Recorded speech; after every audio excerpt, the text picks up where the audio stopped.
Okay, perfect. So, welcome. This is going to be a little discussion on happiness.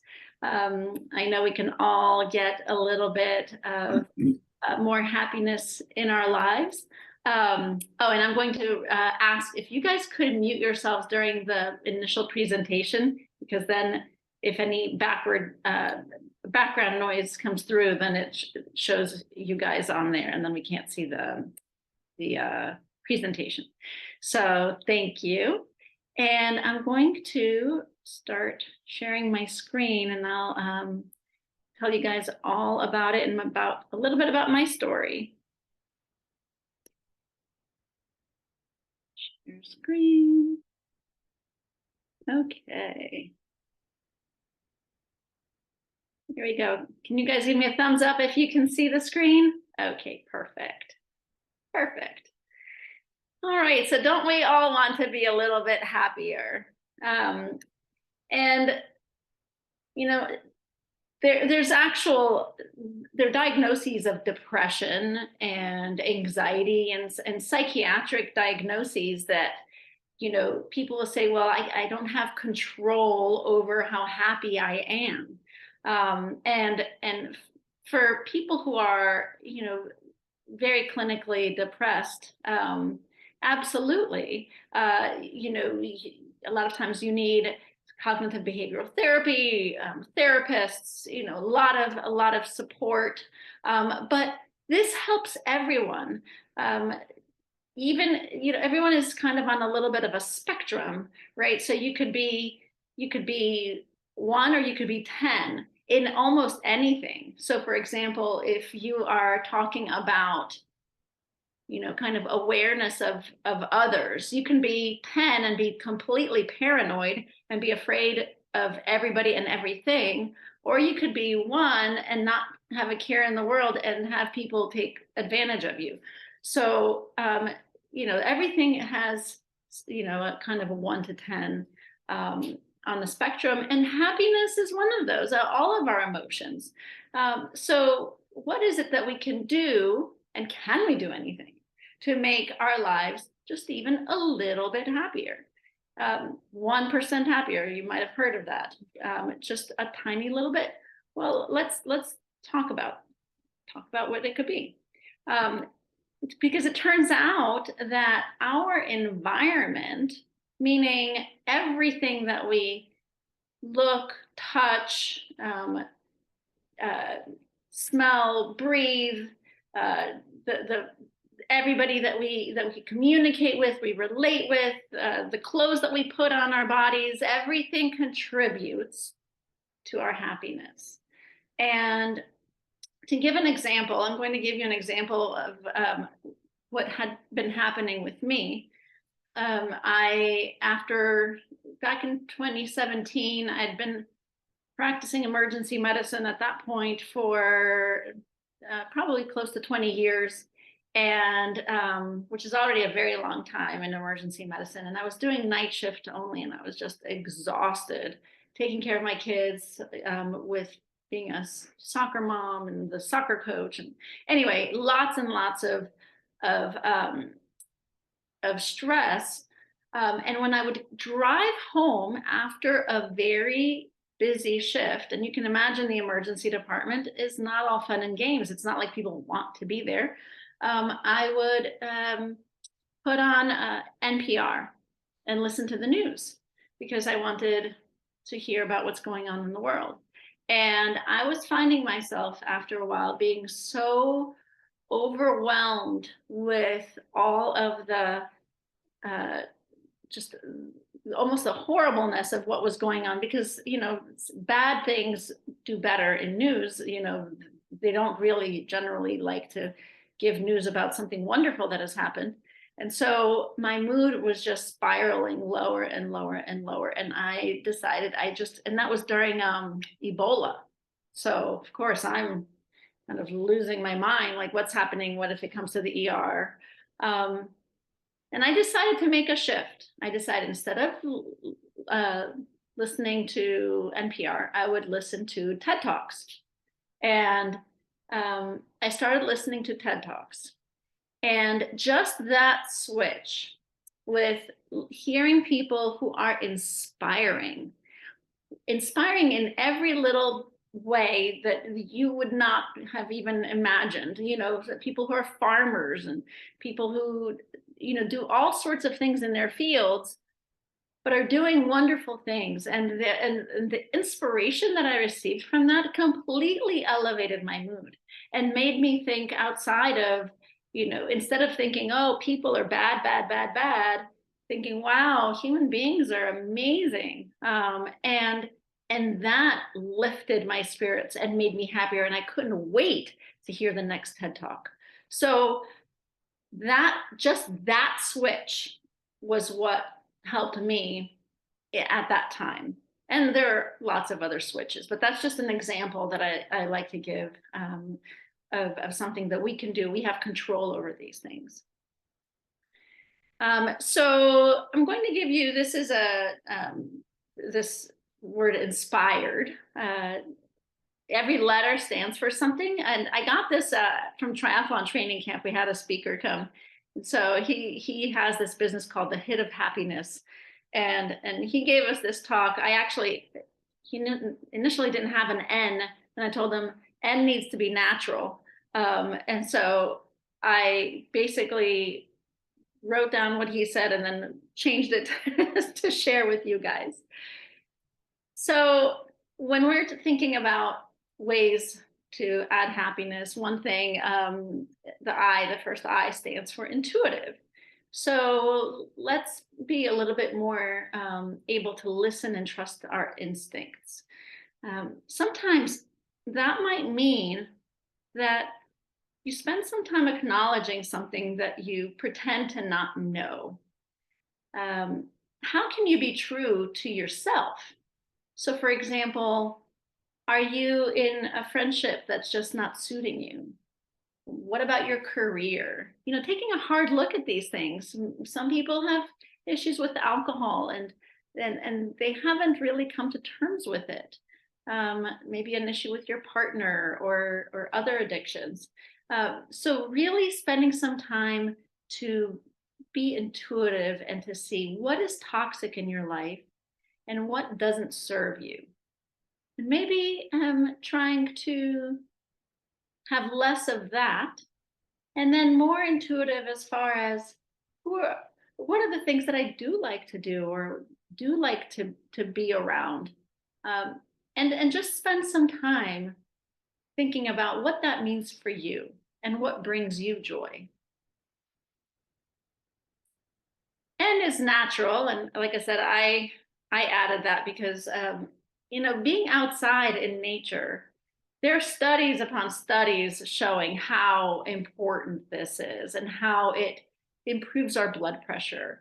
It improves our heart rate. It lengthens our telomeres, which are these little end caps on the ends of chromosomes that promote longevity and health and vitality of a cell. So what kind of things can we do?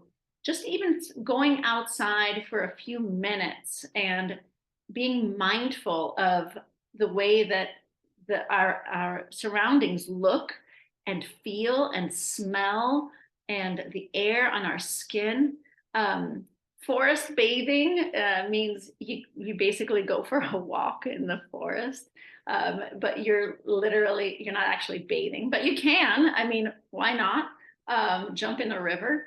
But you're immersing yourself in the forest. Cold plunging, that's something I've been practicing. You might have seen some of the video that or picture that I've shared. Spending time in the cold environment will bring you happiness. It's been shown to bring joy. People who do this are always laughing. There's something also called earthing. So being barefoot on the earth. We are all made of atoms, and atoms have energy, and the earth has energy, and we all have an electrical magnetic field. And our field changes when we're in touch with the earth. So, you know, these are things that have been shown by evidence to be true. So practice it. You might just note a little boost in your dopamine and your endorphins. The S stands for spiritual. So spiritual, so some people already have a religious practice, but you don't have to be religious per se to be able to access some of this. So spiritual is finding a higher connection to a higher purpose, a deeper meaning. Meditation can help you get there, spending quiet time in thought or in prayer. And there's a concept called ikigai, which I like to put in this realm of spiritual. Some people like to think of this as more of a career, but I like to think of it as your purpose. What is your passion and your purpose? So ikigai is a Japanese term. I think I have it on the next slide here. And ikigai basically is kind of a summary, or it encompasses kind of what inspires you to jump out of bed in the morning. You know, do you ever have that day where you're like, oh, I can't wait. I can't wait to have this part of my day because I'm doing blank, whatever that blank is, you know. For you, that's what you love. If you can combine, so ikigai is the combination, or as you see here, the Venn diagram of what you love with what the world needs, what you can get paid for.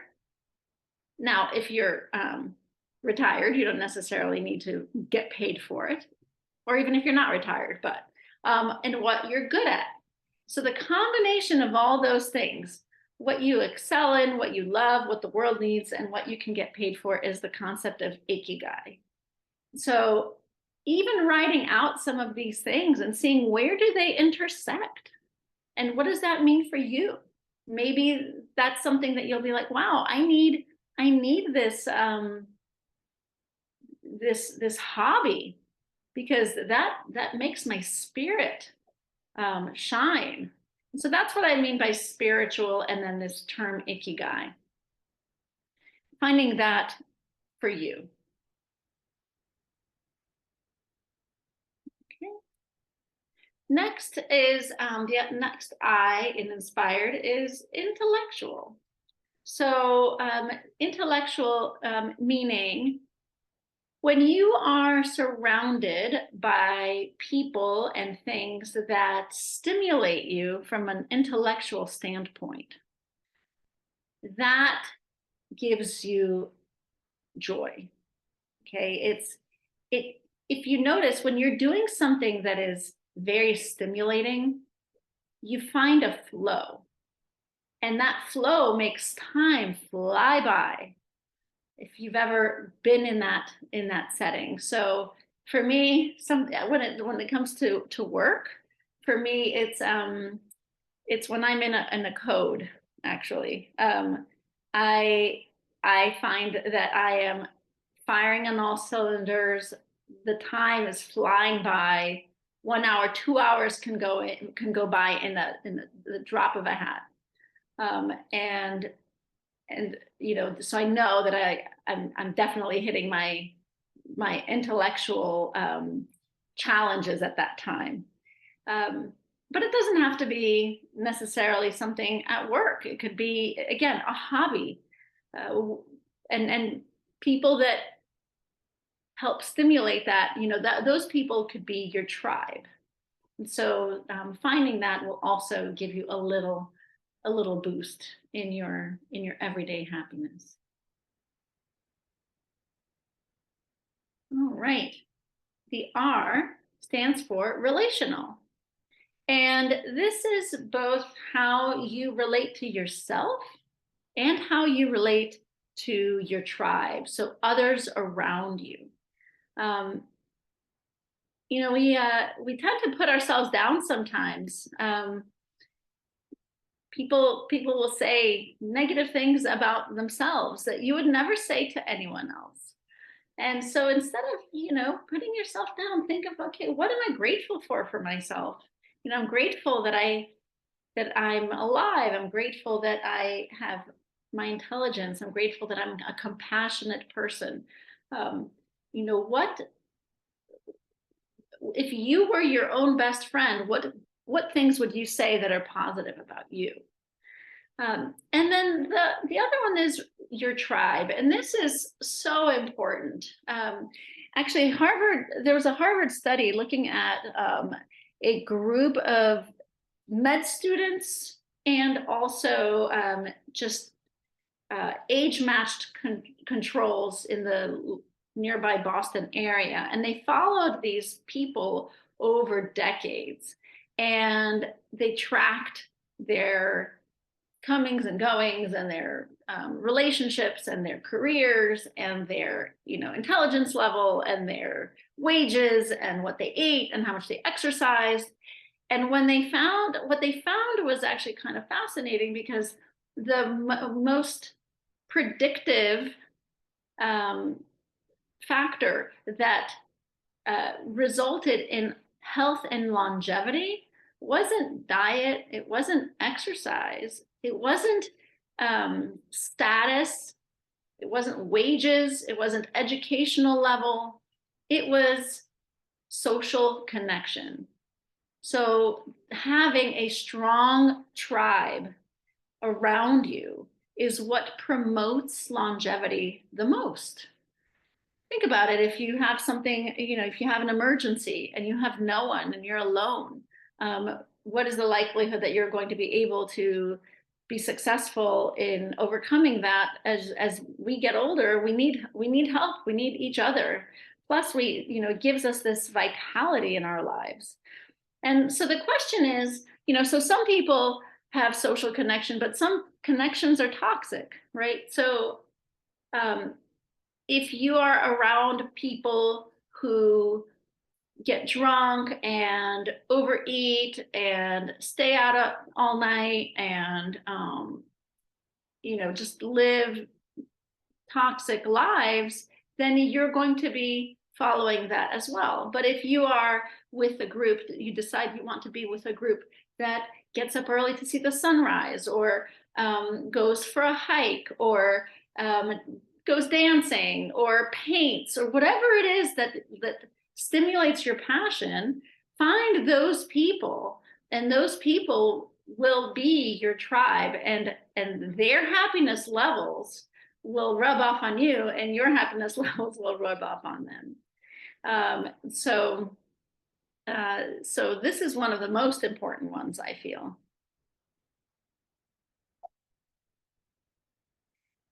E stands for emotional. I'm sure you guys have heard of emotional intelligence. When we say being happier, this doesn't mean being happy all the time and all I want to do is be happy and I never want to be sad, because that's not real. And it also cheapens the feeling. The idea is to really be able to sit with and acknowledge all of the emotions that flow through us. So that way, when we are feeling joy, we can truly sense it. There's a difference in that feeling in our bodies. And if we spend time feeling where these emotions hit us, then we become more self-aware. So for example, if somebody cuts you off in traffic, just as an example, maybe you get angry. And so rather than just sitting there and just steaming, it's spend a moment to just think, where am I feeling that anger in my body? What is that causing? Maybe I'm feeling like my face is flushed, or that my chest is heaving, or that there's this knot in the pit of my stomach. Whatever that, or I'm shaking, whatever you're feeling, acknowledge it, because it is a normal human emotion. And once you're, sorry, my dog is bopping my elbow. When you acknowledge it and you say, okay, this is what anger feels like in my body, then you've taken yourself to a new level of awareness. It's called meta awareness, and we go away from feeling like we've lost control of these emotions to be able to really feel them. And so then you truly feel them, and then you're able to release them, and then go back to neutral. So doing that anytime when you're very, very sad, when you're very scared, when you're, very surprised, any emotion, stop and think, what does that feel like in my body? And then when you're at an absolute peak of joy, think of the same thing. What does that feel like? And then you can identify it more readily in the future. And once we can't really experience the super highs unless we can also experience the lows, and that's just being human. And then the last one is D, and yeah, he wrote digital, this digital break, but I think downtime in general. So we have a lot more time in our days than we think we have, and we tend to fill up our days. So if you guys have ever heard of the term, the symbolism of a jar of rocks, the idea is that if you have a jar and you have big rocks, medium pebbles, and sand, and you're trying to fill up the jar, think of the big rocks as the most important things in your life. The pebbles are of medium importance, and the sand is just the filler. So very important things are your connections to your loved ones, maybe your responsibilities at work, making sure you have enough food. All those basic human needs are your big rocks. Your medium rocks might be, connecting with a long lost friend, or cleaning the house, whatever the medium rocks are, or the medium tasks that fill up our day. And then the sand is all those little things, and going on the internet, or watching TV, or again, little tasks are the sand. And if we fill up our jar with the sand, we're never going to get the rocks in. And that's the idea. So you try to fill your day up with the meaningful things. And I would say that if you can, minimize the sand, leave some space, make some downtime. Don't schedule something. Don't. And this is hard for people who are type A personalities and are go, go, go, go like myself. I struggle with this part. Like 2 minutes before I started the Zoom, I was still working on ER charts. And then prior to that, I was working on the charts while I was on the treadmill. I mean, on the elliptical. So, I fill up time. And what we need as human beings is downtime. We need our parasympathetic system to be able to take over. If we're always fight or flight, then we're never going to be able to relax. And the relaxation is the rejuvenation. And that is when your body recovers and your cells rejuvenate, and old cells are thrown out and new cells are made. And that is what keeps us as young as possible as we get older. So, so spend some time, some unplanned time, nothing scheduled, just sit. I swear you're not selfish, and you're not lazy, just sit, and preferably if you can, sit outside and just look around, smell, smell the aromas, feel all your senses, feel the wind on your skin, and the, your toes may be in the sand or on the grass. All those things are going to be helpful for improving your happiness long term. And so that's it. Inspired. So I'm going to stop sharing my screen. Okay.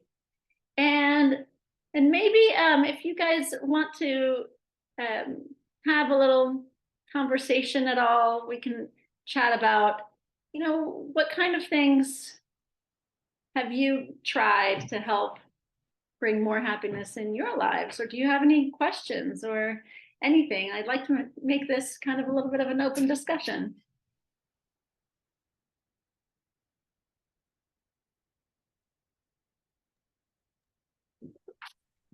Don't mean to put you on the spot, though, since